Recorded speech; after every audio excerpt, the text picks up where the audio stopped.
Silence does not mean shutting your mouth silence. What is being referred to as silence or nishabd? One cannot do this. One can become this. See if you can articulate the same things that you're saying with half the number of words. Suddenly you will become extremely conscious of everything.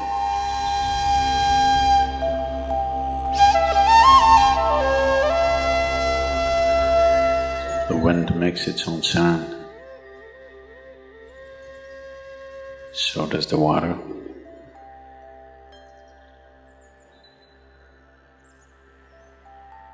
So does the earth. In fact, so does the sky. All the celestial objects are making their own sounds. There are sounds of pain, sounds of pleasure, sounds of misery, sounds of joy. For everything there is a sound. In human life, it's very true. Sounds of life, and there are sounds of death, and there are even sounds of silence.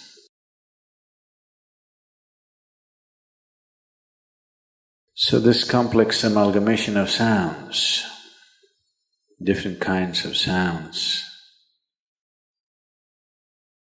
creates different intent, different levels of compulsiveness, different levels of bondage, and different possibilities of entanglement.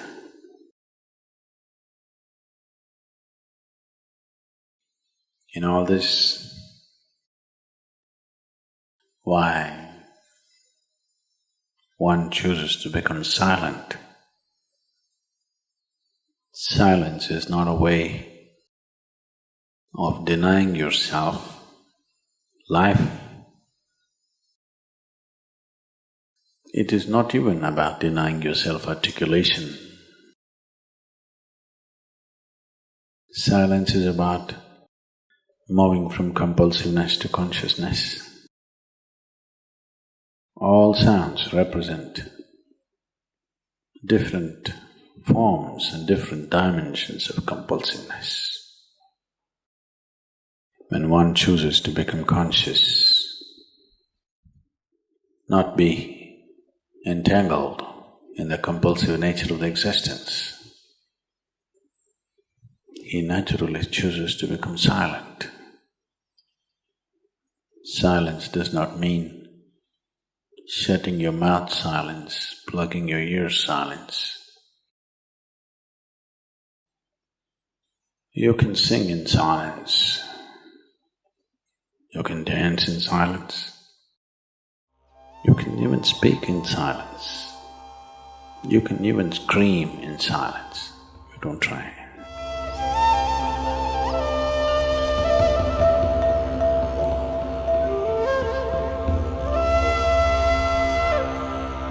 That does not mean when everybody is silent you scream. That is not screaming in silence.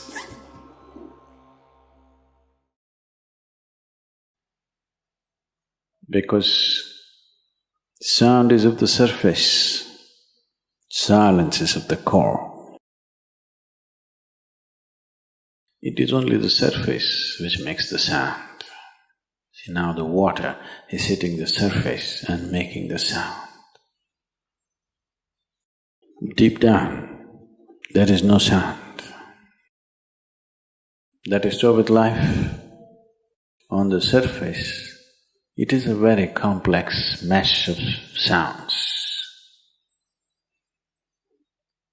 a maze of sounds happening. But at the core, there is no sound.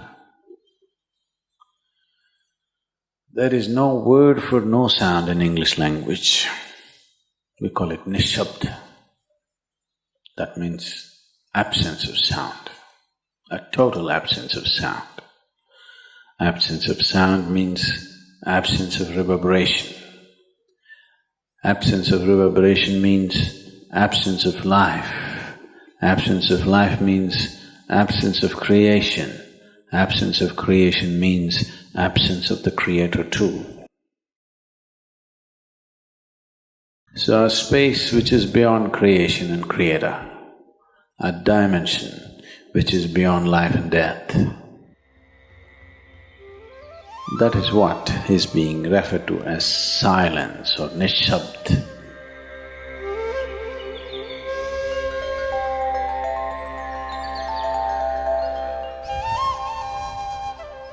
One cannot do this. One can become this. Commonly, there are two words employed to describe this. One is maun, that means you're practicing silence, you're not silent. You shut your mouth and you're remaining in maun. This is not nishabd. Maun means you're practicing silence. If you're practicing something, obviously you're not that. Are you life or are you practicing life? I'm asking you. Are you life or are you practicing life? Practicing life? No, your life. Maybe not very well practiced, but your life. Similarly, there is a difference between practicing silence and becoming silence. Practicing silence starts as a certain restriction, but slowly, as one practices silence, one can possibly become silent. One can become silent in intense activity, but nobody can keep up intense activity forever. Moments of intense activity are only moments, nobody can sustain it. You'll expend yourself. Only if you can achieve it in inactivity, it is sustainable. If something is possible only in intense activity, it is never sustainable. In a very intense and ecstatic moment of singing, somebody may become or taste a moment of silence. But how long can you keep it up? Your throat will tear and your neighbors may kill you. Possible. So this possibility of coming to silence or becoming silent also means to become still, to become utterly still. Stillness can be achieved in so many ways. If you watch a snake, he's still. If you watch a tiger which is on a hunt, absolutely still, charged but still. These are all different dimensions of stillness practiced for survival. If a snake moves too often, he'll get killed. If a tiger does not know how to be still, he'll never get his food. These are all acts of survival.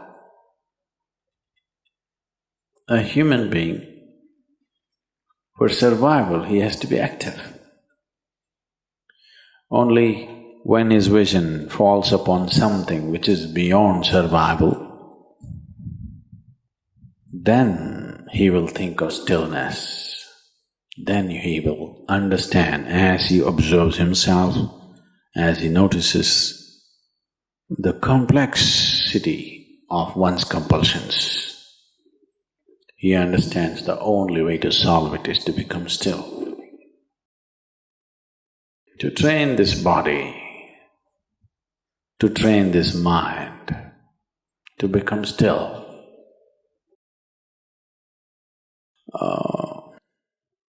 Takes some effort. If one is simply blissed out, he will become still. But otherwise one has to work bit by bit, one has to work to bring this body to absolute stillness. Most people cannot hold their body in one place for any length of time. They're all the time in moment.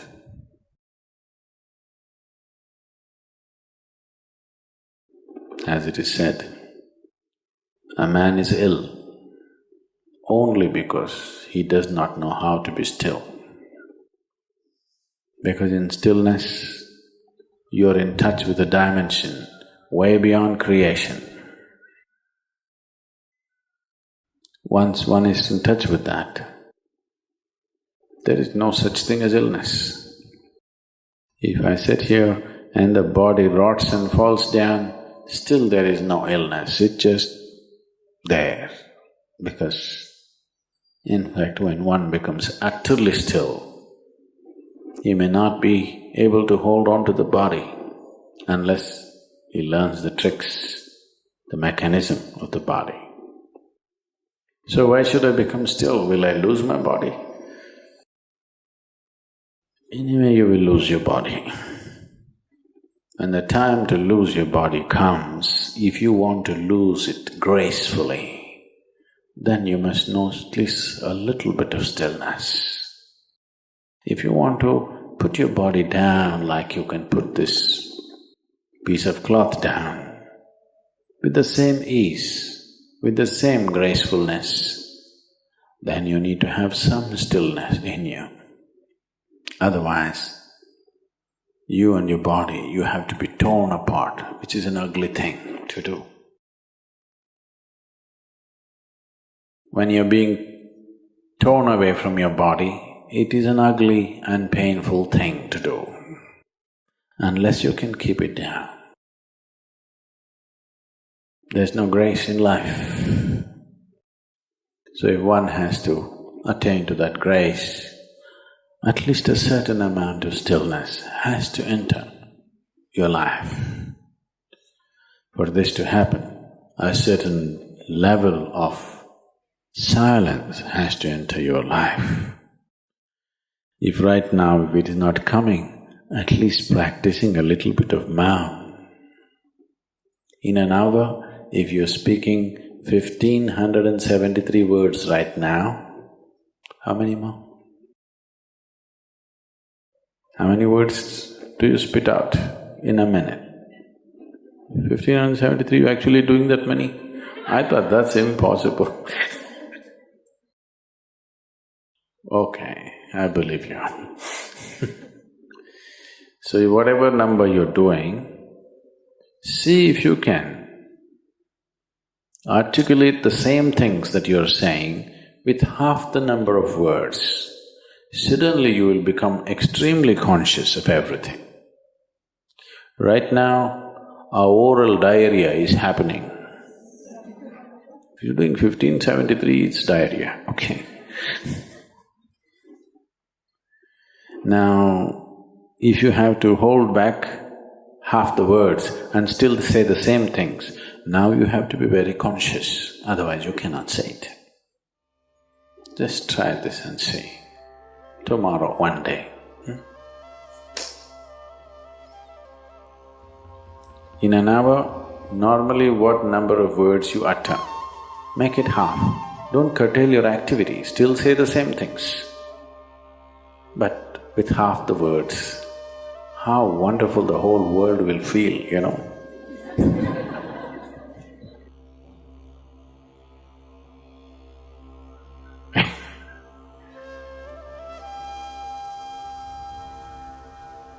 World will be a wonderful place, I'm telling you, tomorrow, if everybody does this. Many marriages will be saved.